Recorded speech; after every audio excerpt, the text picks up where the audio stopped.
تو اس لیے ہم نے یہ فیصلہ اچھا کیا کہ پروفیسر صاحب ایک اور بات میں یہاں پر آپ سے یہ پوچھنا چاہوں گی. ابھی آپ نے ابتدائی طور پر تو کہا کہ جناح ہاسپٹل میں اس کا آغاز ہو چکا ہے. مزید ہاسپٹلز کون کون سے ہوں گے اسپیشلی اگر ہم لاہور کی بات کریں؟ آغاز کب سے ہو جائے گا؟ دوسرا یہ کہ ہمارے یہاں پر سرکاری ہاسپٹلز کی جو حالت زار ہے وہ کسی سے ڈھکی چھپی نہیں ہے. سو آپ کو کیا لگتا ہے کتنی بہتری آ سکتی ہے؟ نئے ہاسپٹلز تو ہمارے یہاں پر پتہ نہیں کب بنے کب نہ بنے, so we don't know about it, لیکن جو آلریڈی ہاسپٹلز موجود ہیں ان میں کس حد تک بہتری آ جائے گی اس سسٹم کے بعد؟ دیکھیں, ہمیں سب سے زیادہ اس وقت چاہیے گورننس کی, ہاسپٹل کی گورننس. کوانٹٹی ہمارے پاس مریضوں کی بہت ہے لیکن کوالٹی انفارچونیٹلی بہت کمپرومائزڈ ہے, اور ٹھیک یہ ہے. ہوگی ہاسپٹل کی بہتر گورننس سے اور بیڈ ایفیشنسی کو بڑھانے سے. یعنی کہ جو ایک مریض آیا ہے کتنا نکلوانے, اس کو دوسرے دن چلے جانا چاہیے, اس کو کسی صورت ایک مہینہ یا ہفتہ نہیں رہنا چاہیے. اور اگر انفیکشن ہو رہا ہے تو پھر اس پہ کلینکل ایڈٹ ہو سکتا ہے, کس نے آپریٹ کیا, کس نے اسٹرلائز کیا اکوپمنٹ, اور یہ سارا کچھ. تو میں سمجھتا ہوں کہ بہت زیادہ بہتری آ سکتی ہے اگر ہم اس کو الحمدللہ اللہ کرے کہ نافذ کر پائے. نافذ کرنے میں بہت بڑے چیلنجز ہیں. نرسز اس کو یوز کرنے سے بہت زیادہ رکتی ہیں, اور جب میں انہیں خود کہتا ہوں, کیونکہ میں بھی پریکٹسنگ ڈاکٹر ہوں راؤنڈ پہ, کہ بی اے اس کی آپ نے آن لائن اس کی کرنی ہے ڈسپینسنگ, جو دوائی دے رہے ہیں اس کو چارٹ میں نہیں لکھنا, اس کو اس پورٹل. تو کہتی ہیں جی مجھے کی پنچ آپریٹر دے دیں. اب دیکھیں کمپیوٹرائزیشن کا مقصد ہوتا ہے ہیڈ کاؤنٹ کم کرنا, ہم صحیح. ہیڈ کاؤنٹ بڑھانا نہیں ہوتا. تو یہی ہم ان کو سمجھاتے رہتے ہیں. تو میرا خیال ہے کہ ان کے ہم کریکولم میں بھی ہم نے ڈال دیا ہے کہ ان کو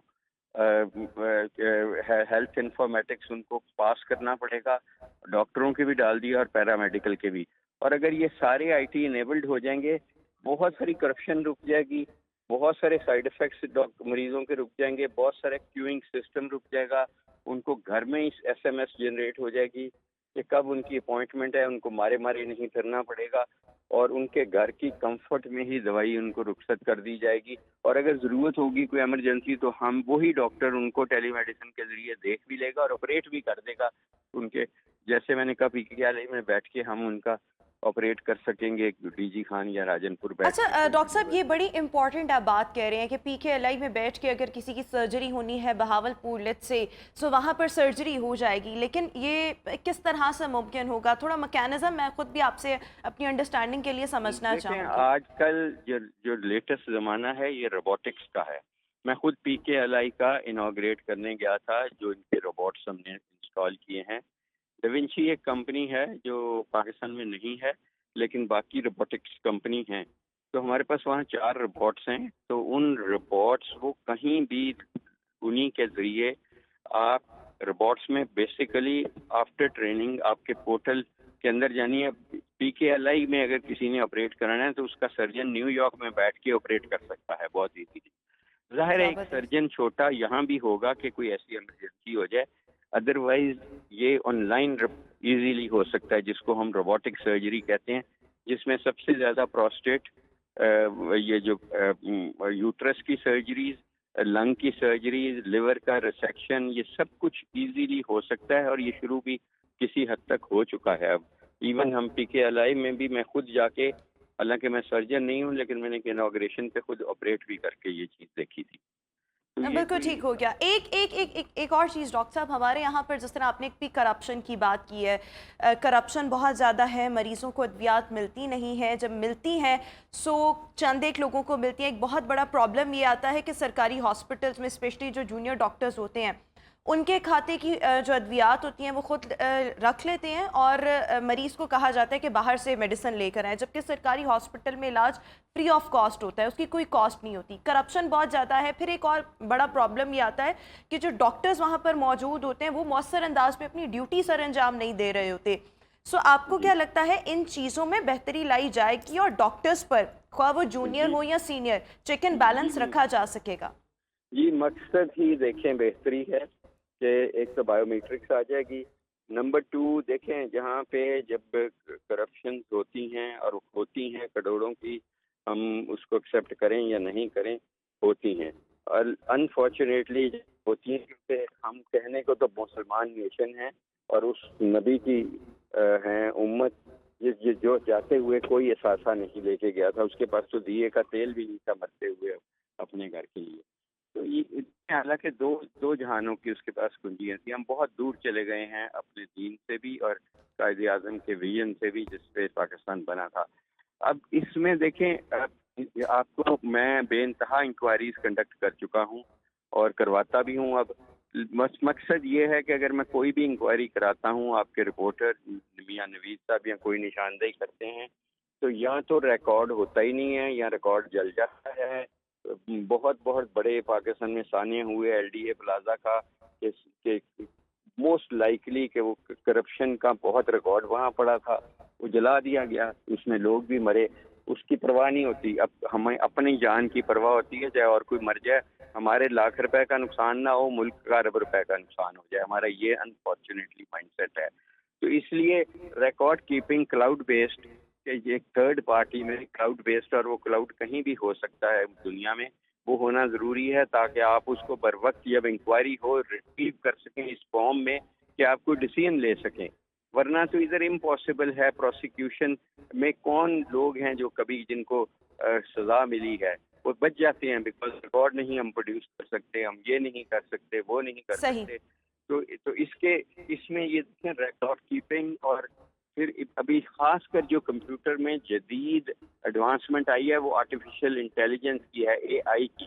اور اے بالکل. آئی آپ کو تشخیص میں بھی ہیلپ دیتی ہے، آپ کو ٹریٹمنٹ میں بھی ہیلپ دیتی ہے. انفیکشن کوئی دوائی کے ساتھ ہے وہ بھی الرٹ کرتی ہے. بالکل. اور اس کے بعد آپ کو انوینٹری سے وہ جڑی ہوتی ہے کہ یہ دوائیں اتنی نکل گئی، اتنی ایکسپائر ہونے والی ہے، اتنی رہ گئی ہے، تو الرٹس جاری کرتی رہتی ہے. اور یہ آپ لوگوں کا اقدام بہت ہی زیادہ اپریشیبل ہے، and we hope and we pray کہ اس کو مکمل طور پر نافذ بھی کر دیا جائے. آپ لوگ اپنے ہوتے ہوئے یہ سب کر کے جائیں انشاءاللہ. پروفیسر صاحب ساتھ ہی رہیے گا. میاں صاحب، جس طرح سے پروفیسر صاحب کی گفتگو آپ نے بھی سنی، پروفیسر صاحب کا یہ کہنا ہے کہ جناح ہاسپٹل میں اس کا آغاز ہو چکا ہے، بیکاز آپ فیلڈ میں رہتے ہیں جناح ہاسپٹل اور دیگر ہاسپٹلس میں بھی آپ بڑا فریکوینٹ اپنا وزٹ رکھتے ہیں. میں یہ جاننا چاہوں گی وہاں پر ہیلتھ انفارمیشن یہ جو سسٹم ہے نافذ کرنے سے اس وقت کیا اپڈیٹ ہے، فائدہ کتنا ہوا ہے، آپ کی آبزرویشنز اور انالیسس اس حوالے سے کیا ہے؟ دیکھیں جی، ڈاکٹر جوید اکرم صاحب نے جتنا بھی بتایا یہ بہت اچھی باتیں. اگر امپلیمنٹیشن ہو جاتا ہے تو یہ آپ تصور کریں کہ اتنا اچھا منصوبہ ہے کہ اس بہت فائدہ ہوگا. میں نے خود پی کے ایل آئی کی انہوں نے بات کی کہ آپ کا جو سفارشی کلچر بھی ختم ہو سکتا ہے، کہ پی کے ایل آئی کے اندر ایسا ہی ہے. آپ اس طرح نہیں جا سکتے کہ آپ چلے جائیں اور آپ جا کے بغیر کسی لائن کے اور آپ اپنا مریض پہلے چیک کرا لیں. وہاں پہ باقاعدہ طور پر ایک سسٹم ہے، آپ کو ایک ٹوکن نمبر ملتا ہے، پھر آپ اپنے مریض کا تمام کوائف وہاں پہ اندراج کراتے ہیں، پھر ڈاکٹر کی اپوائنٹمنٹ ملتی ہے، پھر ڈاکٹر جو بھی آپ کو آپ کا چیک اپ کرتا ہے، ادویات لگتا ہے، سارا کچھ ان کے سسٹم میں آتا ہے. اسی طرح انڈس ہسپتال کی میں جوبلی ٹاؤن لاہور کی میں اگزامپل دوں گا، میں نے وہ بھی دیکھا ہے. لیکن ابھی تک پائلٹ پروجیکٹ جو ہے وہ جناح میں شروع کیا، لیکن اس طرح اس کے اوپر عمل درآمد نہیں کیا گیا. یہ بہت ساری حکومتیں آتی ہیں، وہ کہتی تو ضرور ہیں یہ بہت اچھا انفارمیشن. اب دیکھیں اب تو پیپر لیس سارا کام ہو چکا ہے، ہم کہتے بھی ہیں لیکن ہم کرتے نہیں ہیں. اگر ہم اس منصوبے کی بات کر لیں جناح والے کی، یہ پچھلے دور میں یہ کیا گیا تھا، اس کے اوپر اس طرح فوکس نہیں کیا گیا. اب میں سمجھتا ہوں کہ انہوں نے پھر دوبارہ نگران حکومت نے کہا ہے کہ ہم یہ کریں گے. وزیر اعلیٰ نے نگران وزیر اعلیٰ نے یہ ایک میٹنگ میں اور کیبنٹ میٹنگ میں یہ ڈیسائیڈ ہوا ہے، تو بہت اچھی بات ہے. دوسرا یہ کہ پائلٹ پروجیکٹ جناح کا جو انہوں نے شروع کیا ہے، وہاں پر کچھ حالات اس لیے بہتر بھی نہیں تھے کہ وہاں پر ایمرجنسی اور اس کے حالات بہت زیادہ خراب تھے، وہ بھی یہ ری ویمپنگ کر رہے ہیں. میں نے دیکھا ہے بڑا اچھا اس کو بنا رہے ہیں، اور وہ ایک state of the art emergency ہوگی جناح کی جس طرح یہ بنا رہے ہیں. میں نے خود وزٹ کیا ہے. اور یہ انفارمیشن سسٹم جو ہے ہاسپٹل اگر تمام اسپتالوں میں لاگو کر دیا جائے اور جو بھی پیشنٹ آتا ہے اس کا سارا ڈیٹا ہونا چاہیے، تو پھر تو بہت ایزی ہو جائے گا. ہمارے اویئرنیس نہیں ہے، بہت سارے لوگ پڑھے لکھے نہیں ہوتے، ایجوکیٹڈ نہیں ہوتے، ان کو پتہ ہی نہیں ہوتا کہ پچھلی دفعہ کہاں سے چیک کرایا تھا، کون سی میڈیسن تھی. یہ ان کے لیے بہت زیادہ بہتر ہو جائے گا. پورٹل آپ پہ ایک بن ہاں جائے جی، گا پھر نا، یہ ہے کہ جب کمپیوٹرائز سسٹم ہوگا، جس طرح انہوں نے کہا کہ جدھر مرضی کوئی بندہ بیٹھا ہو وہاں سے آپ کو اگر کوئی کوڈ وغیرہ پتہ ہے یا آپ کو پتہ ہے کسی چیز کا، تو آپ وہاں سے اپنے ڈاکٹر کو کہہ کہ وہ اپنے لیپ ٹاپ کے اوپر یا کمپیوٹر کے اوپر آپ کی تمام ہسٹری دیکھ سکتا ہے کہ پہلے کون کون سے ٹیسٹ ہوئے تھے، پہلے کون سا مرض تھا. آج آپ نے اگر چیک اپ کرایا 2 ماہ بعد جاتے ہیں یا 6 ماہ بعد جاتے ہیں تو آپ کا وہ پچھلی ساری ہسٹری آ جائے گی. تو بہت اچھا سسٹم ہے، ہونا چاہیے. پیپر لیس سے بھی ہماری جان چھوٹے گی. جو ہم اسٹیشنری کا استعمال کرتے ہیں، ضیاع کرتے ہیں،